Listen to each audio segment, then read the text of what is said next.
Greetings, welcome back to the channel. My name is Sumet Chatterjee, also known as Uncle M, Uncle Makara. Welcome to Primal Sutra. Today we're talking all about how do you know if Shiva is getting closer to you. Now first of all, it's important to know that everybody's spiritual journey is different, and it's a subjective and personal experience that you have with gods or God, okay? So I'm not going to sit here and say that this is the only way for you to recognize whether Shiva is working in your life, but you will notice a bunch of these different things. This is 100% up for interpretation, okay? So I'm going to start like that.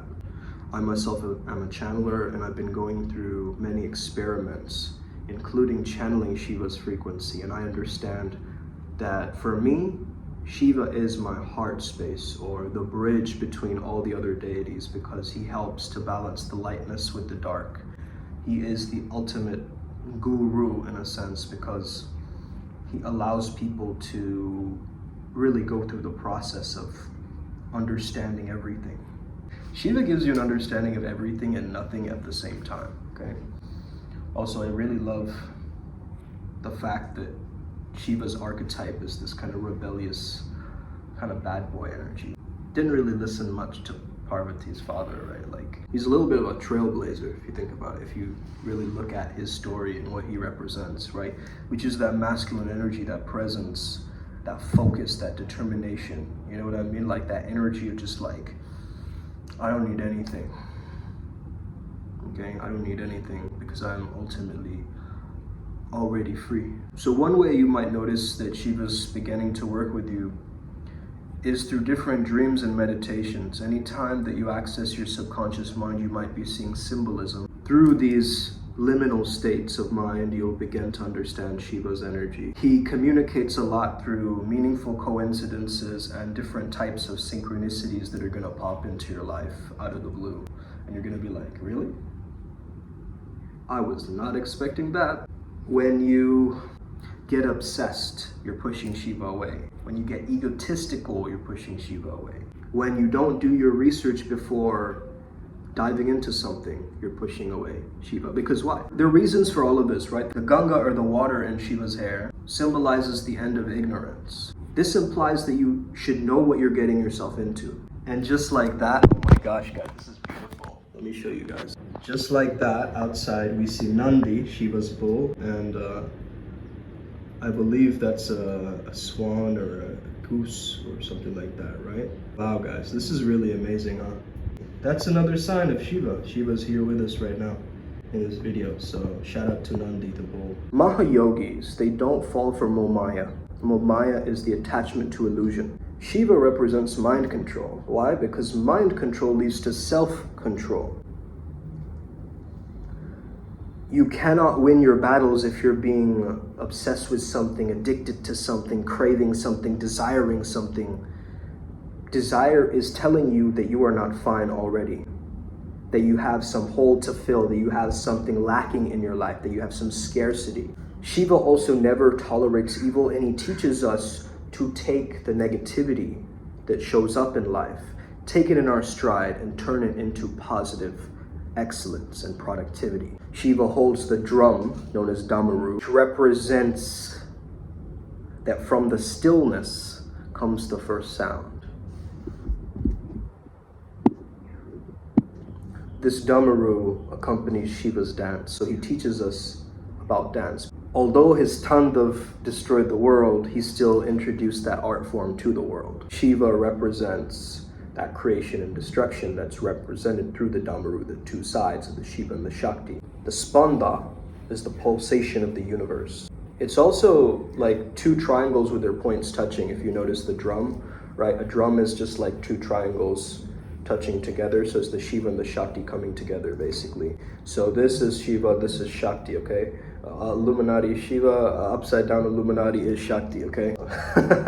Some people are gonna take that out of context and like pull up images of like CERN and be like, the Illuminati is using the Shiva technology. Let me tell you something about the Cabal, guys, right? The Cabal will use all of these ancient religious concepts, distort them, and put people against each other. So they start fighting. You see? The only true way is the New World Order way. That's what they think, okay? We have to really think about this stuff logically, right? Because we are being pulled by all of these different media outlets and energies. Okay, so we have to have mind control, therefore leading to self-control. Don't be attached to the illusion that you see. Don't be attached to the physical world and material possessions and be like, that's my value in society. Let me tell you something. Do you want to be another cookie cutter shaman? Nerdy, dorky shaman that you've seen on TV, right? Playing Dungeons and Dragons, playing, Magic the Gathering, collecting cards and little things, little, trinkets to make himself feel better like he's actually winning, but he's not really fucking winning in life. You get what I mean? The same thing with some of you Twitch streamers and stuff like that. How are you actually winning in life? Yeah, a lot of you are getting paid and monetizing it, but what are you actually adding value of to society? You see what I'm saying? Like, how is you shooting somebody, right, on a video game somewhere, gonna help anybody, okay? Hey, it might be a way for you to relieve your stress so you don't shoot somebody in the real world, I get that, but you're still filling your head with all of this imagery every single day. Like, if you're playing that game every single day, you're getting in your mindset that I'm gonna shoot people. Like, that's what you're perpetuating. You get what I mean? Like, I used to be obsessed with those kinds of games, man, and I got out of there. Why? Because it was a trap. All of these things are fucking traps, man, and you gotta watch out for them, straight up. Complacency and arrested growth is the most unattractive thing you can do for yourself. You have to represent the stability to your woman's uncertainty. And to do that, you need to tap into that Shiva divine masculine essence. You're on a fucking tournament of survival. She represents nature's ability to perpetuate itself like a flower. Your sperm continues the program. She wants to secure her genetic permanence through a man who can prove himself. So if you're relentlessly pursuing and chasing women, what are you saying? That you can't survive? But what if they're being magnetized towards you? What if women are just flocking towards you? Why? Because generally people are attracted to value. Value equals genetic success. You see these guys, husbands and boyfriends, who are all just like, yes dear, sure dear, I'll take out the trash, I'll do that, yeah, okay, yeah. What is that demonstrating? A reduction in stability. You're just listening to her every move, her every maneuver, you're just going along with it. You think you're being a very well-respectable gentleman by doing that. But let me tell you something, bro, nature does not have a complaint department. She's wondering, what is the applicability of his importance in my life? You get that? Yeah, she can make her own money nowadays. She's an independent woman, okay? What are you offering? You must be equal to that thing that you want to manifest because you attract what you are, not what you want. So that means if you want somebody in your life that's very caring, you have to work on your own self-care. You get that? So you'll notice a lot of symbols with Shiva Ji, okay? Trident, snakes, crescent moon, sacred ash, the Damaru, okay? Little things like this, the triangles everywhere, okay? You will notice different things like this when it comes down to the Shiva or the Shakti frequency or this energy that you're getting. Perhaps it's a Kundalini thing associated with your awakening, but also this kind of stuff really happens when you're in deep introspection. You're using your self-discipline well, you're meditating. The presence of Shiva is going to heighten your intuition. You might even find yourself making decisions out of the blue that actually lead to your higher purpose as a byproduct if you just trusting in this invisible, energy that's coming up. I also feel my heart opening at times when I feel this kind of Om Namah Shivaya energy, because that is Namah Shivaya, right? That is basically all of the elements. So you start perceiving this world in a more divine way. You have love and respect just not only for yourself, but other human beings too. There's many ritual practices you can do to amplify this. Okay, Abhishekam, which is like a ritual bathing of the Shiva Lingam with milk and so forth. You can observe different types of fasts on auspicious days that can really amplify that level of connection. But we at Primal Sutra, we're mainly interested in flow state and mysticism together. So how can we become peak performance shamans? Right? Use this spiritual technology to better our own lives, to grow and be, magnanimous and epic with our adventures of life. We're not here to just sit on the sidelines and wait for Shiva, hoping that Shiva shows up, okay? No. We're gonna go after our mission and make it heard that Shiva listen to me, man. This is what I'm doing. This is what I'm about. In my family already, I have a Shiva connection, and I'm a Brahmin too. So like I have already all of these different things in my subconscious mind that are connecting me to Shiva. Okay, including the Naga lineage, including all these other facets. Like the Trishul, if you ever see the trident of Shiva, actually represents destruction of ego. He carried this to keep his ego in check. On the other hand, he also didn't tolerate other people's ego. So he would just crush people down, you know? That's why I have no problem speaking my truth, right? That's why I'm openly challenging people like, come on, you know, get on YouTube, talk to me in person or talk to me online. Let's have a discussion, come on a podcast. If you want to argue, let's do this like warriors. Because the thing is, we're not in a physical war nowadays. It's a psychological and spiritual war that we're fighting. Ego has ruined many people's relationships, many people's greatest ideas that they've ever had, many people's dreams. Because of your big ego battles, you've just stopped communicating. You've stopped becoming conscious, right? You've let the unconsciousness or the shadows come up. Why? Because the honeymoon phase is like some kind of a chemical hypnosis that happens to us, bro. So never let your emotions get the better of you. Come back to your sovereignty, your objectivity, your truth. Being in denial about the facts isn't gonna help. Just because there is a, label between, oh, he's my boss, he's my senior, she's my girlfriend or wife, okay? This is my friend. These are all labels. Wait until they prove it to you that they are a friend before classifying them as a friend in your mind.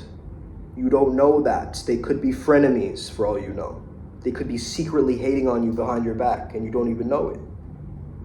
Okay?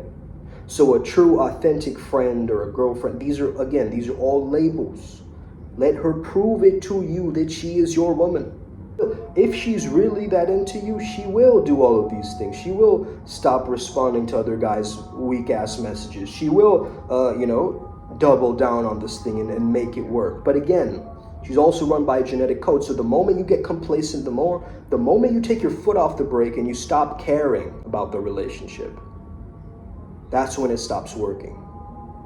Anything in life, actually, you take your attention and your care away from it, it's gone. It disappears. You see what I'm saying? So anything you wish to create in life, you got to focus on that, care about that, move it forward, but not from a place of lack, like it's going to go away from me. You got to have your mission and your purpose in mind, and then Shiva's going to follow you. Man, these videos are powerful in you. I can't imagine someone listening to this from New Jersey or something and just tapping into these energies in India. I find it fascinating that,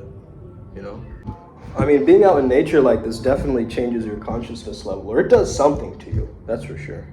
It's not a very bright day today, but I hope you guys can still hear me and you're energized and you're listening to my every word and taking notes and so forth. If you're interested in more content like this, or if you're interested in seeing me channel live on Zoom, definitely check out our Instagram. Tonight I will be channeling, so if you are interested, that will be in midnight, okay? I'll be channeling at midnight in Indian Standard Time, so that means that it's going to be during the afternoon for people in Pacific Standard Time. So just find the time zone according to where you are in the world and tap in, join us, see what it's about, ask lots of good questions, learn along the way. This is completely free. This is my way of giving back to the community, social support, community support. There's a lot of people in deep need and help. If you're one of those people, like I know that one person reached out to me saying, man, I'm in a dark night of the soul, I need help. Show up to the channeling, bro. Okay, we're gonna help you out. Trust. Because at least the deity is gonna help you out. If they see your potential, because you can't hide from these deities, man. Honestly, even I tried to hide things or kind of circumnavigate it like that. They know everything about you, right? They know everything about you. It's kind of freaky in a sense. It's like a long lost friend that you've always had throughout your life, but you never really tapped in or doubled down on that. You know what I mean? It's like you never know who's backing you. That's one of our quotes at Primal Sutra. Respect the partner that you're with, right? That is a part of you too. Try and make sense out of all the nonsense that is out there. You got to remain the winged serpent, okay, which is the dragon, which does no harm but takes no bull, okay? Now, a lot of people will tell you with this energy to be very soft and receptive, like, you know, just live a simple and humble life. Just be content with yourself. Just be happy. This is my personal perspective, but I think it's that inner depth of resilience that Shiva really appreciates, right? Your ability to just go through the fire, destroying evil wherever you go, okay? You don't back down from evil. You can stare at it directly in the eyes. You can make eye contact with evil and not flinch. That's the power of Shivaji. He was able to suppress. The humans are easily able to suppress their emotions. But Shiva was able to take that halahal, the poison, right? And he was able to just drink it down. Okay, his mouth turned blue, naming him Nilakant. And yet here you are trying to chase a Lambo, you know, hopefully, you know, getting in good word with Shiva. You're thinking all of these material things are gonna get you, you know, happiness and joy and fulfillment and bliss in life. Man, to Shiva, those are just like cardboard cutouts, bro. You get what I mean? He understands it's the illusion. So even if I'm rich, right, I'm gonna live like a king, but I still understand the illusion. That's the main difference, bro. You get it? So you could live affluent, opulent, whatever, but if you become attached to that opulence and you make it a part of your storyline, you're in that spiritual attachment or that ignorance still, okay? A lot of the, you know, spiritual ego also gets in a lot of people's way, right? I'm already there. I'm the wise one on the top of the hill. And then they stop learning, okay? But this is about wisdom, not like cheap knowledge, right? This is about experiential learning. And the way you can do that is open your heart. Open your heart to the divine, to the cosmic, to the universe. Stop putting up all these heart walls and, you know, holding yourself back so much. Just shed the old, you know, get rid of these old storylines. It was autumn equinox a little while ago, right? So it's like, we gotta really let go, man. I've been reading that book, Letting Go, by AWAKENS again. It's very good. They say courage, you know, anything below courage, that means you're draining energy from people, bro. You're literally draining energy from others if you're not in courage, in that state of consciousness of courage. You see, it takes a bit of courage for me to make these videos. You see what I'm saying? So that's why it's powerful. It's a powerful frequency moving forward. Not everybody can just make a video every day, fully edited and crystallized and chopped up in it like this, right? So it takes a discipline and a commitment to do this shit. So if you guys ever want to donate to me because you like this channel, because you love the, you know, the momentum that's being built, feel free to shoot me over some cash, man, because that's the thing. You can tell me with your comments, but then you give me a tangible amount of money that tells me even greater that you are supporting my vision and supporting my life in order to crystallize and give you guys even more value on higher quality value. You get what I mean? So that's it, bro. I hope you have an incredible day today. Make sure you have a continuous meditation practice where you're tapping into the energy of your Anya, okay? Your Ajna chakra, your Anya. It is going to basically connect you to Shiva's energy. Okay, he works a lot with that energy. And hey, he might be associated with a different chakra path working for you. It might be, you know, the sacral for you, or it might be the heart chakra for you, like myself. So according to that, you know, we'll guide you differently at Primal Sutra. If at all you are connected with this energy and you feel a pull towards this information and so forth, okay? And again, all this information isn't freely given, right? You might be an NRI, you know, living somewhere else and not getting this information. It's like you kind of lost your culture, right? Maybe you're going to Bible study or something like that, but not really getting these Hindu, you know, teachings as well. So, you know, I'm blessed to be back here and then learning and like consolidating a lot of this information. So yeah, man, I hope you enjoyed this video today. Have an incredible day. May the flow be with you and stay legendary. Let's get it today. Upward spiral, gang. We're all gonna make it. Os.